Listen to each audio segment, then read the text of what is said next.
Sometimes when you're writing a loop, you need a way to shortcut the loop or to break out of the loop, and Python has controls for this. Let's go ahead and make a working copy of loopcontrol.py. Call this loopcontrol-working.py. Go ahead and open that working copy. And here we have a simple loop that prints out each character of a string. Looks like it's just printing the string, but it's actually doing it one character at a time in the loop. We'll go ahead and run this, and you see that that's what it looks like.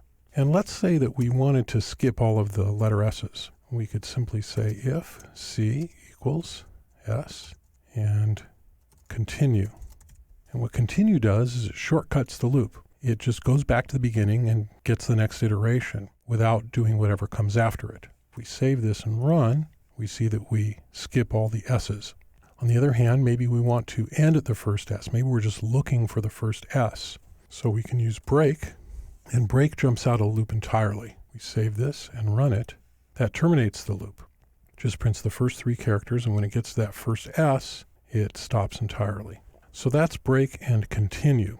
Finally, there's one more control in Python. It's called else, and it works just like else does in an if statement.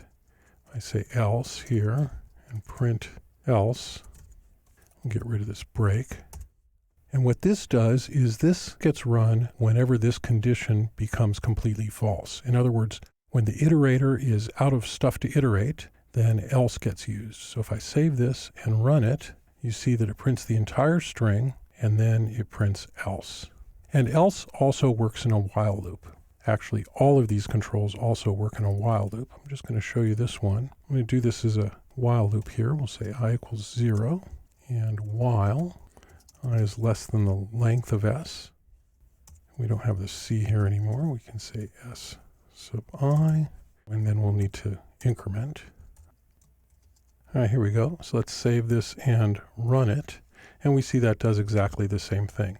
So when this condition becomes false, in other words, when we've incremented past the end of the string, then else gets used, and it prints the else down there. So that's break and continue and else, and these are controls that will break entirely out of a loop, will shortcut a loop with continue, or else is used when the condition becomes completely false, or if it's never true in the first place. So that's break, continue, and else.